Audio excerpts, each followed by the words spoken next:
Today on the Christian Principles Podcast, we're tackling an issue as old as Cain and Abel. Or was it? No. We're tackling bullying. And we want to look at especially the question, has bullying evolved? And how we as Christian leaders are going to respond to bullying or even labels of bullying. So buckle up as we buckle down on bullying. The Christian Principles Podcast is brought to you in partnership with the Herzog Foundation. But bear in mind, the views and opinions expressed here are those of the hosts and not necessarily of the Herzog Foundation. Maryland, Delaware, Pennsylvania, all other state Christian school leaders, are you ready to refresh your spirit and renew your passion? Join us at Restoration Farm for a transformative day of remembering that teamwork makes the dream work. On March 24th, we'll pray together, learn together, and grow together, connecting with fellow administrators who understand the unique calling of Christian education. Come restore your vision, strengthen your leadership, and remember why you do what you do. One day, one team, one incredible purpose. Free for Max Admin and only $30 for others. Email us with your interest at mark@christianprinciplespodcast.com.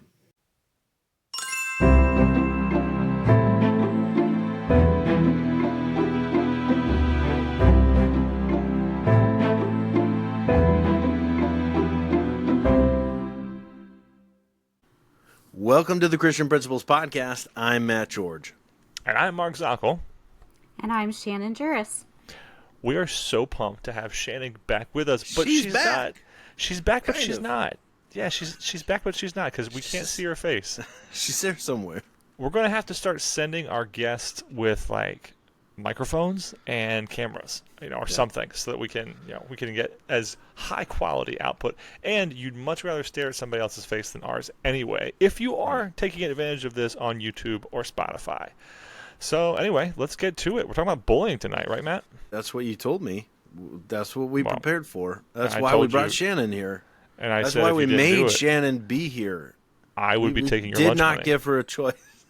I would take your lunch money if you did not talk about bullying tonight. That's it. That's what we're doing. No, we have Shannon back with us, of course, because Shannon and Matt are in the throes of it, and they get to hear these challenges, and they get to hear from the parents concerning bullying. And tonight, I'm going to be more of the interviewer, or allowing the conversation to take place between Matt and Shannon, because while, yeah, I have some experience in these roles as well, I want to hear what they have to say, boots on the ground right now with what's going on, and see from these two if they think as I thought when I was doing the background of this episode and thinking through what my experiences had been with bullying in the past, and the charges that came from bullying, and the different definitions that we were trying to apply to it, or maybe we weren't trying to apply to it. I dug in, and the title of this episode is very clearly the changing definition of bullying, because we're not going to talk about what it is that our schools do with bullying, or how we ship kids as fast as we can when it comes to bullying. We're just going to talk about what we have seen and what historically has been asserted as bullying, and if the definition has changed, if so, to what extent, how that affects us, and what our definition of it would be if our definition is even different than the definition surrounding us. Right. That's it. We get faced with not just the actions, but also the accusations. Mm-hmm. And so we've got to make sure we have a proper handle on it, and that we are communicating clearly with parents, and they have an understanding as to where the school is coming from on this topic. So yeah, let's get into it. I feel like I already have heard less from Shannon than I want to hear. Like, I want to hear her talk so much tonight. Shannon, do you have anything else to add to that either? No, I have seen an uptick in, I don't know if kids, they have a good relationship with me, so they joke often, and they're like, Miss Juris, he's bullying me. And I know they're joking, but that kind of brings another aspect of it into play, of when are they serious and when are they not. Or just the fact that we don't want to say the innocence is gone from students, but our students are very aware of the terminology they need to throw around to get our attention. So even if labeling. they are playing, yes. Labeling is, I mean, that is definitely our culture right now. If you can throw a label on it, you can solve the problem, and that's I we'll get into that more. Or you could sue over it. One or the other. You could right. solve it or sue one or the other. So again, we're coming back to how has bullying changed its definition? And I want to focus this around two different works. In 1897, we have F.L. Burke, who writes Teasing and Bullying for the Pedagogical Seminary, issue 4, pages 336 and 371. Oh, yes, very familiar with that work. Yeah, I've read that work well. Right? I've got to read to you some of this because it's great. It comes up with two definitions he gives. The first one is teasing. Give other terms as hector, plague, bait, peck at, fret, worry. Okay, there's one. Describe in detail cases of children teasing others from the slightest roguishness to the severest practical joke. I love roguishness. What a great word. Yeah. And then a few lines later it goes down to bullying. Cases of tyranny amongst boys and girls from college hazing and school fagging down to the nursery. And the school fagging part, I had to look up fagging because I had English major and English masters. I did not know what fagging meant. I thought it more of like beating somebody. But in this case, fagging was speaking of an older student who would have a younger student, like they would impress the younger student. They would have the younger student do things for them. Put them into servitude, yeah. Yes, exactly. Like they were the older students' servants. So that was interesting. And these are just two definitions that this author Burke uses to start the whole paper. And then he says, is subjection ever voluntary, and does bullying ever come to be enjoyed by or helpful to the victim? That helpful to the victim, that's the part that, I mean, that's really, you can tell when this was written because they're even willing to say or to consider that what they're talking about could be socially mature, justified, like it's part of the process of growing up. Like, so that's interesting. So, but anyway, Burke goes. He shows that he has 156 responses, or cases that people gave him from this certain position in the New Jersey State Normal School at Trenton. But it says, I passed 2 boys about 9 and 7 years. The smaller one was not molesting the larger in the least, yet the larger one was throwing stones at the little one, while the child clung to a telegraph pole, where he had climbed to be out of reach of the blows which the larger had been given him.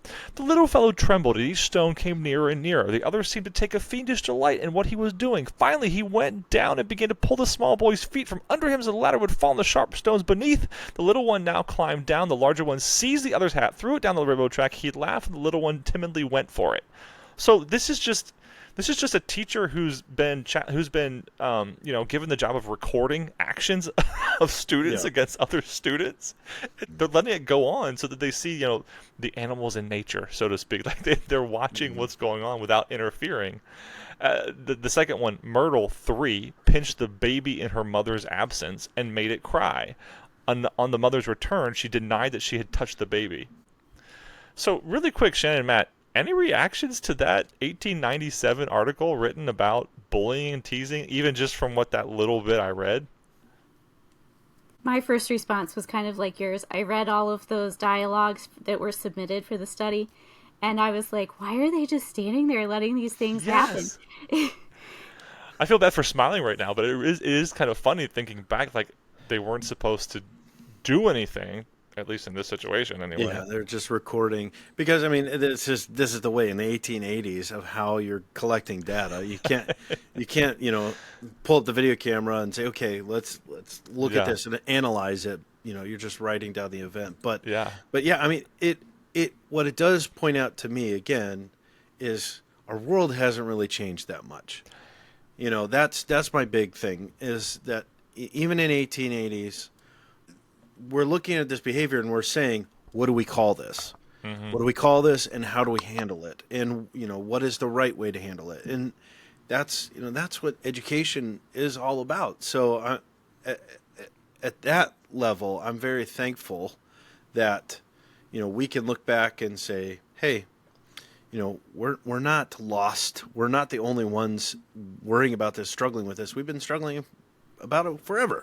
So, yeah, that stood out for me. For a long time, and it's not going anywhere. So, I'm going to call the next author Koo. In my English pronunciation, I would say Hyojin Koo. but at least Koo, K-O-O, is the last name. And so in 2007, Koo wrote this work, which is still reported as sort of the go-to work on this. It's a timeline of the evolution of school bullying in differing social contexts. It was published by University in Korea, and it's under the Asia Pacific Education Review. So, of course, we get to the concluding summary. So we get to the end of the paper, and the concluding summary of what Koo says, it in part says this. Firstly, over time, the meaning of what bullying includes has broadened. So Koo says the meaning of what bullying includes has broadened so as to cover indirect forms. Interesting. Secondly, the attitude towards it has been changing. It used to be considered a part of the children's growing up, and that's going back to what we said earlier. Did they enjoy it? How was it helpful? But now it's considered to be a social problem, which has to be controlled. React to that for me, guys. Yeah, so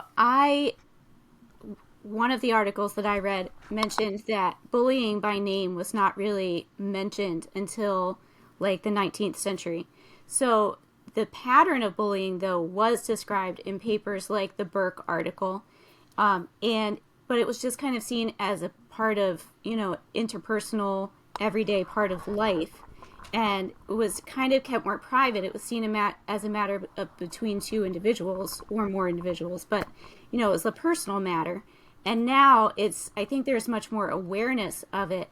And there's awareness of more mental health issues as well. So Yes. because of the social awareness, it's evolved into something much, much more significant. Yeah, I would say because, here in the 21st century, educators and even go as far as mandated reporters, right? That we're on the lookout for our kids, not just at school, but things that they're bringing from home and behaviors and how they're reacting. And, when we sit down and actually try to decide what behavior is classified as bullying versus what isn't, what happens whenever we make that call? It doesn't fit the classical definition of bullying, so we're going to let that go. We're not going to handle that. And then something comes of it, and then we're caught, we could have done something. So I think that's probably a very simplified reason as to why the definition of bullying, as you just quoted, has broadened. Although I think at the very base of it, we're still talking about the same thing. It's just being a little bit more aware. I think Shannon said that. So our awareness is definitely heightened, and probably should be. If we haven't grown since then in our understanding, what have we been doing? It would be difficult to have that conversation now at all. And I imagine most would be there with me. But I'd say this. There's just that other statement of that bullying being something that's just expected. Kids are kids. We make that statement a lot. Kids are kids. To a social behavior that has to be controlled. Like, what are you actually controlling? That's the question that automatically brings up in my mind. And at the same time, this is where I feel like we cross over into the parents reach out and say, I want you to do something about this student because they are, and they use the word bullying, and so you need to take action. That the point for educators is not to control student behavior. It's to teach better behavior. It's to react to the poor behavior. It's not how it got to this point of controlling. That's where I feel like we're now in dangerous territory. Behavior management is going to be a hot topic in every one of the teacher conferences we would ever go to. It's going to be the best-selling subject matter for educators for a long time, I imagine. We see it, and the worldview or the basis by which the school missionally approaches its conversation about positive behavior reinforcement, or how you control versus expectation, all the rest of it. Sure, all that goes right. And I mean, into you just use the term. We use the term behavior management, right? We don't say controlled behavior. We say behavior management, which is, I think, the better way of looking at it and dealing with it, because we know that our kids, especially as Christian schools, we know our kids are sinners. We know that they have a tendency to, if they have the opportunity to pick right and wrong, they have a strong pulling towards the one side. And so we should expect it. We shouldn't be surprised, but we should have plans. We should know how to identify these behaviors and then redirect or reinforce in some way. The Christian Principles Podcast is excited to share that we've joined the Herzog Foundation Podcast Network, a hub dedicated to advancing K-12 education and the Christian values we all share. The Herzog Foundation exists to catalyze and accelerate the development of quality Christ-centered K-12 education nationwide, helping families and culture flourish. One of their most impactful resources for Christian school leaders like us is the Herzog Foundation Institute. This program offers fully funded training events and retreats, enabling us to sharpen our skills without adding cost to our schools. Led by national experts, these events cover essential topics like marketing, donor development, and culture building, all tailored to the unique needs of Christian schools. Held monthly in Kansas City and other locations across the country, these events equip schools and their leaders with the tools and strategies they need to thrive. Don't miss the opportunity to explore all the Herzog Foundation has to offer. Together, we can strengthen Christ-centered education. Learn more at herzogfoundation.com. That's herzogfoundation.com. Shannon, I want you to react to this. Ku's abstracts. It states in the 18th to 20th centuries, bullying was described as physical harassment that usually related to death, strong isolation, or extortion in school children. So the definition of it, as I read it, was much more pointed at more severe. I don't want to say like severe actions Violent. against. Yeah, violent actions against. yeah. Is that how you read that, Shannon? Like, what do you? I felt like reading everything, especially from Burke's article, back in the late 1800s, that the violence was seen like as less serious than it would be now. Yes. Yeah. It was. It was a violent world. It Civil was War. People were dying. Yeah. So, like, the physical violence then I feel like was the primary focus, whereas now, and a lot of it now has to do with because culture and society has changed and we have more technology. So that plays a role in it as well. But I feel like it's much more inclusive of other things now than it was. And I found it interesting that they related it. So, like, they looked at aggression as, like, the big umbrella to all of this. And then defined aggression as the intent to harm others. But then under aggression is violence and bullying. And bullying then is more the intentional harm to others, but it includes it's a subset of aggression. It involves repetition, and the imbalance of power has to be there. And those are things that I feel like as I talk to parents and explain, well, that one incident isn't really bullying because it's not repetitive and there isn't an imbalance of power. It's going both ways. I feel like those are the things that, because it's changed so drastically from it's not just physical harassment anymore, or physical harm. It's a lot of other things, but we have to make sure everybody understands that new definition. Yeah. My favorite author, Mark Twain.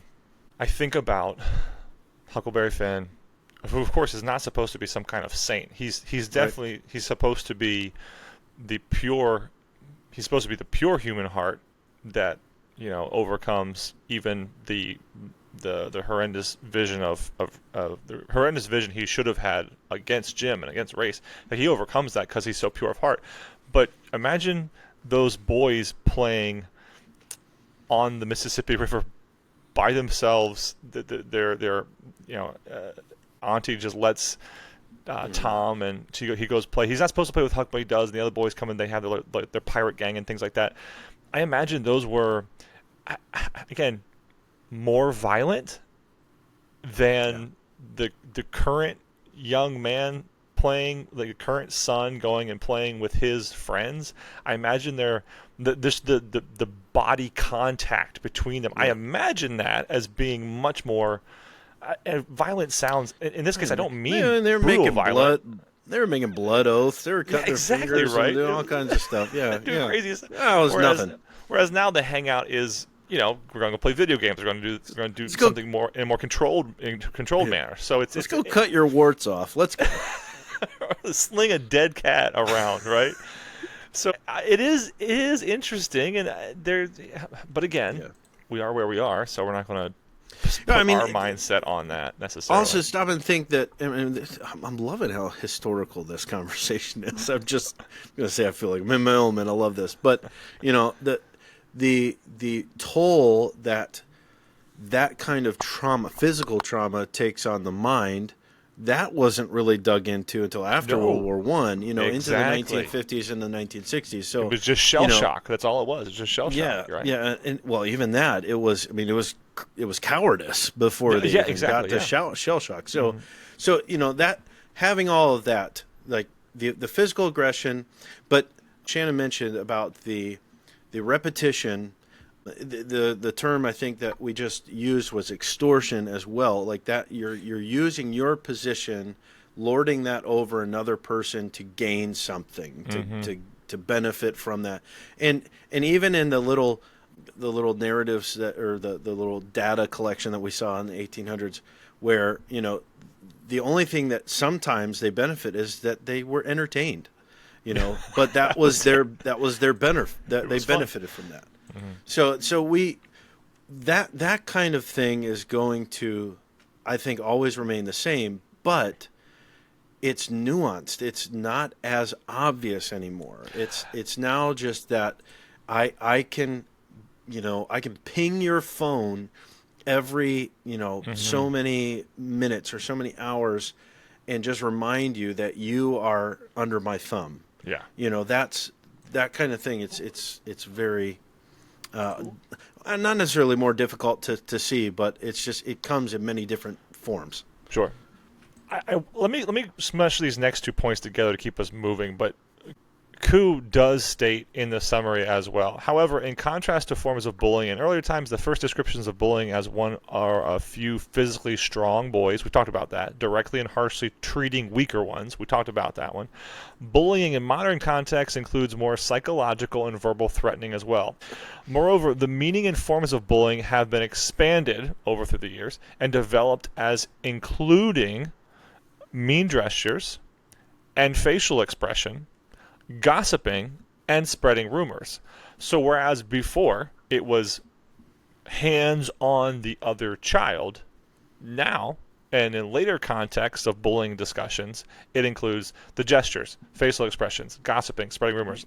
Shannon, do you have any thoughts on that change from yesteryear? So I think back to the old saying, "Sticks and stones may break my bones, but words will never hurt me," which does not apply any longer. Like back when the definition of bullying was all hands-on, physical, it did, but now it doesn't, because it's turned into include all of those other things that you mentioned, like the facial expressions and the mean gestures and the snide comments on social media, and so that phrase, like, it just doesn't apply anymore.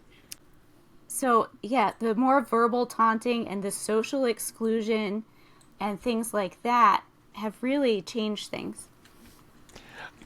Let me ask this, just as devil's advocate, and do you think there are parents who would stand by that still in your schools? Would you say that there are parents who very much would tell their kids, you know what, listen, sticks and stones will break your bones. Don't let those words hurt you. They're just words. Move along. Do you think we have clienteles of parents in our Christian schools that would absolutely still say that and say, I want you to be that sort of person that doesn't allow that too? What do you think? So I would say yes, because I honestly am one of those parents that, my kids will say, Mom, this person said this to me. And I'm like, take their words, analyze, think about why they're saying those words to you, and then react to it. I drive them to react to it from a more Christian perspective. And that helps them, be ready for the real world, because people are going to say things to them as Christians and just in general that they need to be ready to stand up to. Yeah. We should be expecting it, right? If they did so unto him, how much more to the servant, how much more to the student? And we're not allowed, and we're supposed to turn the other cheek. So, Right. Yeah. Well, I mean, the other thing, and I would say even the non-Christian response to that is, self-image. You are who you are. So don't allow the rest of the world, even though it doesn't work in the rest of the world. It doesn't work in the world setting because, you're not allowed to have an opinion about me because, of who I believe I am. So, it conflicts. It's just not, it doesn't work. But at the same time, I even think that if you read through Psalms, David is very much of the same opinion that words do hurt. And those ideas that just everything is against me and the only one I have is God who understands me. So, that's where, as Shannon was saying, we need to send our kids is, if we're looking for approval from men, we're going to be disappointed. We've got to find that strength, that safety in our God. Let me keep rolling here. I'm sorry to cut you off, but I want to actually read out a definition from the modern time. So this would be a very recent 2020s definition. This is the Australian National School definition. It's not paragraphs technically, but it's 3 sections long, and it is far more than what Burke had. Bullying is an ongoing and deliberate misuse of power in relationships through repeated verbal, physical, and or social behavior that intends to cause physical, social, and or psychological harm. And it doesn't end there. It keeps going. The definition does. It can involve an individual or a group misusing their power or perceived power over one or more persons who feel unable to stop it from happening. I got to stop myself when I see that, who feel unable to stop it from happening. Do we agree with that? Do we not? That would be interesting. But don't answer me. Bullying can happen in person or online via various digital platforms and devices, and it can be obvious, overt, or hidden, covert. Bullying behavior is repeated or has the potential to be repeated over time. For example, through sharing of digital records. So it's, again, this is me, not the definition, but it's interesting to note here that caveat of it could be the first time, to what Shannon was talking about earlier. This definition says it could be the first time. It doesn't have to be the second, third, fourth time. Bullying of any form or any reason can have immediate, medium, and long-term effects on those involved, including bystanders. Single incidents and conflict or fights between equals, whether in person or online, are not defined as bullying. And there's the redemption, for me anyway, of the line before. Talk to me about the Australian National School definition. I think it addresses pretty much everything. I usually go by the strict 4 P's of bullying, making sure that there is a power imbalance, making sure that there's some sort of pain being inflicted, whether emotional or physical, and persistence. Does it continuously repeat? And is there premeditation to the bullying? The 4 P's. 4 P's. That better be in somebody's in-service next year as they start, if they don't have anything else in there. I know it Matt, you adopted a bullying definition into your handbook. Do you think it represents what Australia represents there? And again, yes, it does. And you've got to be able to, as Shannon was saying, and we worked on it together, of course, and that idea of it's not just the gut reaction. The kids on the playground, I want that ball. He has my ball. Give me that ball. Kids are going to have those initial reactions, but to come onto the playground and say, in order to make sure Jimmy never touches the ball that I want to play with ever again, I'm going to crush his kneecap so he can't walk. You've got those things. I know I'm trying not to laugh at this because your hypothetical Jimmy is a hilarious dude. He is. I hope he doesn't exist, but. That's kind of the thing, and it is also in reaction to our parents that are calling in, or even the students coming into my office and saying, they were bullying me, or they're a bully. And I guess let me just, I know we're wrapping up. I want to make sure I say this is, if we're stopping here with a definition of bullying, we do ourselves a service, first of all, to have this for sure written down. Write it down, documented. folks. We've got it. But at the same time, we know it can't end here, because just because we can identify bullying doesn't mean that we're able to manage it the correct way. And a lot of times, whenever I see that throw out, they're a bully, the expectation is, in some ways, be a bully right back to them. That's what some parents even teach their kids. If they punch you in the playground, you punch them right back. Like, no. Or even as teachers and schools, that's not right. So you're going to submit to what we say is right. Like, that can also be a problem. So, we have to get to number one, and this is my big thing from a counseling background. We have to get to the heart of the issue. Why are they bullying? Why? And I don't even like saying that. Why? I don't like saying somebody is a bully. They have bullying tendencies. They have bullying behavior, because nobody is just locked into one type of behavior. We are all sinners that are able to be saved by the grace of God and be changed by the work of the Holy Spirit. And so we have to be focused on, if they're bullying, there's a motivation for them to be doing that. So let's identify those things. Let's teach them, and this is the big one.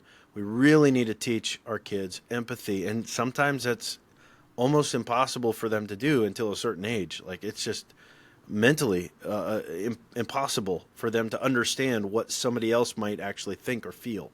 And whenever they do show those signs of bullying, if I do this, I'm going to get this reaction from them. That's actually a clue that they could start understanding that, and we can work towards a solution. But I know we're just talking about the definition, but I feel like definition. This conversation really should, as we wrap it up, identify that the definition is leading us somewhere, and we've got to make sure we're getting to that next step. Shannon, fill us in. Make us all smarter. From a Christian perspective, I guess, when I have a case of bullying come into the classroom, or into my classroom office, which isn't really an office, I sit down with both of them individually first, and I really do try to get to the heart of the issue. And usually it is not a case of bullying that I deal with. It's a case of banter back and forth. And in that case, we bring them both together and talk about, the difference between banter and bullying, and we're both playing a part here. But from a Christian perspective, you have to remember, and I always explain to the kids, like, Christ had bullies too. And how did Christ respond to it?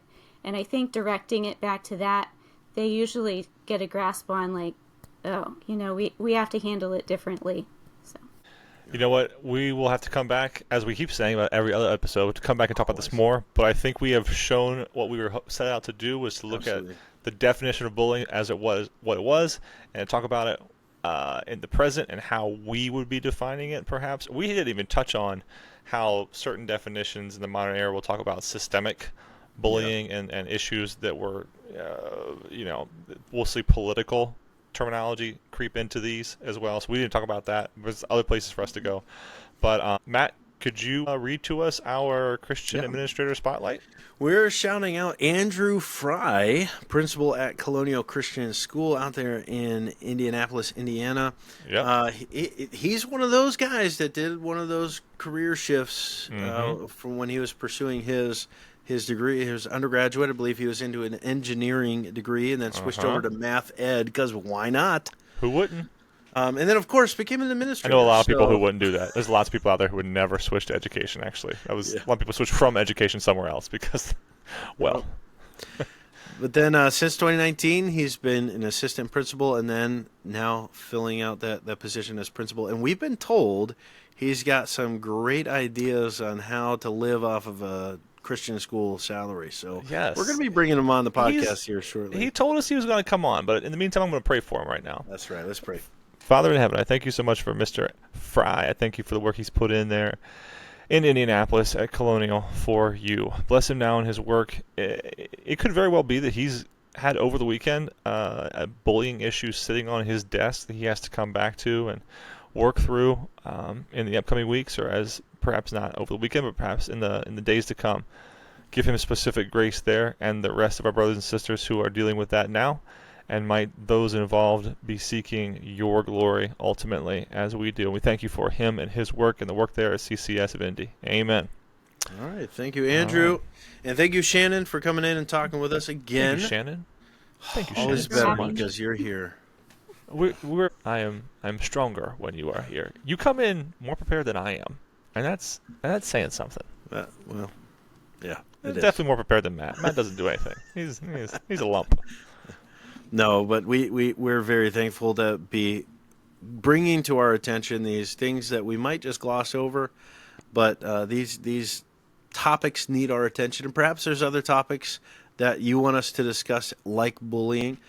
So let us know. Connect with us on social media, or you can email us. All right. Well, thanks for growing with us today. Could we ask you a favor? Please help us grow our channel by clicking on the plus follow button at the top of the screen on Apple Podcasts, or the follow button on the main podcast page on Spotify. Taking this step helps boost our ratings, but more importantly, gets us in more Christian school admins' ears. Also, it'll keep our latest content in your feed. This little action could help us take this podcast a long way.